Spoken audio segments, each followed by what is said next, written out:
Hi friends, నేను ఈరోజు రాగి జావా చేయబోతున్నానండి. రాగి జావా నేను అందరిలో నీళ్ళలో కాకుండా గంజిలో చేస్తానండి. గంజిలో చేస్తే కాస్త ఎక్కువగా బలంగా ఉంటుందని చేస్తాను. అలాగే విటమిన్స్, పోషక పదార్థాలు కూడా ఉంటాయి కదా గంజిలో. రాగితో పాటు ఇది కూడా హెల్తీ కదా మనకని గంజిలోనే చేస్తాను. 1 గ్లాస్ వాటర్ తీసుకున్నానండి. గ్లాస్ వాటర్లో మనం రాగి పిండి కలుపుకోవాలి కదా. 2 or 3 స్పూన్లు వేస్తాను.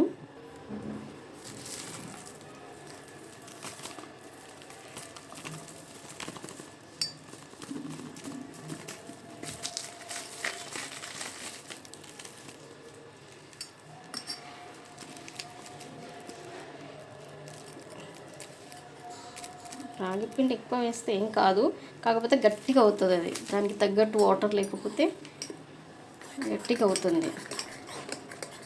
పల్చగా ఉంటే మనం తాగడానికి ఈజీగా ఉంటుంది. ఇది బాగా మిక్స్ చేయాలండి, ఎందుకంటే ముద్దలుగా ఉంటే అది వాటర్లో ముద్దలుగా ఉండిపోతుంది.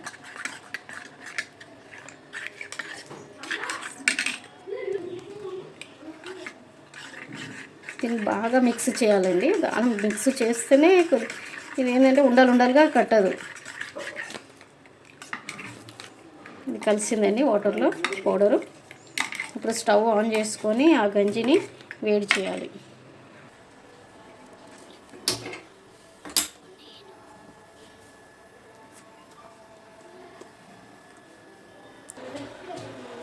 సమ్మర్ వచ్చింది కదండి, ఇంకా మార్చి నుండే ఎండలు బాగా ముదిరిపోయినాయి.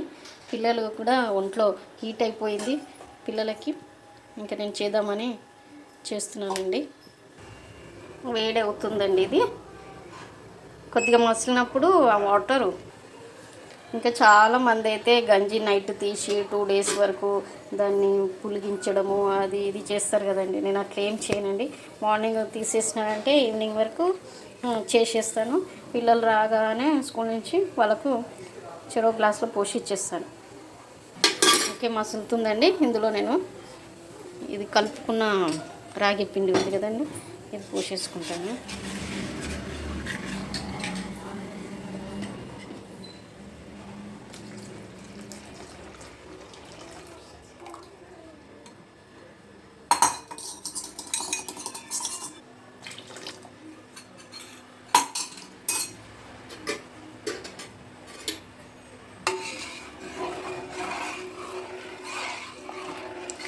సింపుల్ అండి, నేనైతే సింపుల్గా చేస్తాను. ఇంకా ఇది మసాలా పెట్టేసి ఇందులో పెరుగు పోసి సాల్ట్ వేసేస్తాను. ఇంకా వేరే ఏమీ వేయను.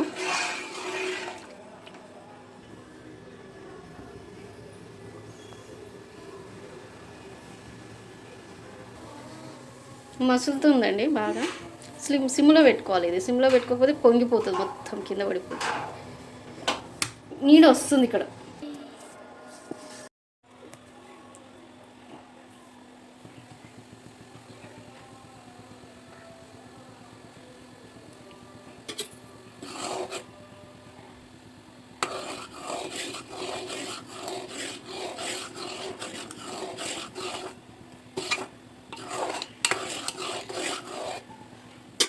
కొద్దిసేపు మసలనివ్వాలండి, లేకపోతే ఆ పిండి వల్ల కూడా మనకు కొంచెం అరగకుండా అయిపోతుంది.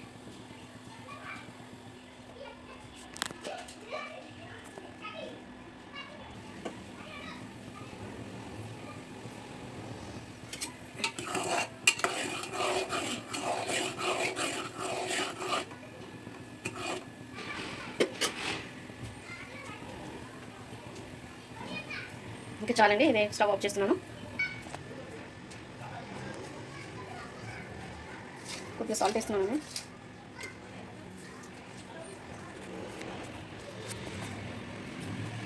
నేను మజ్జిగ వేస్తున్నాను. కొద్దిగా మజ్జిగ ఎక్కువ పుల్లగా ఉండి వేసుకుంటే కూడా బాగుంటుంది. మజ్జిగ ఎంత ఎక్కువ వేసుకుంటే అంత కమ్మగా ఉంటుంది. సరిపోతే వేసుకోవచ్చు. నేను పలుచగా చేశానండి. ఎక్కువ చేస్తే మళ్ళీ తాగడానికి కూడా చాలా ఇబ్బంది ఉంటుంది, ఇంకా అతుక్కుంటుంది. ఇంకా చల్లారినాక తాగడమే.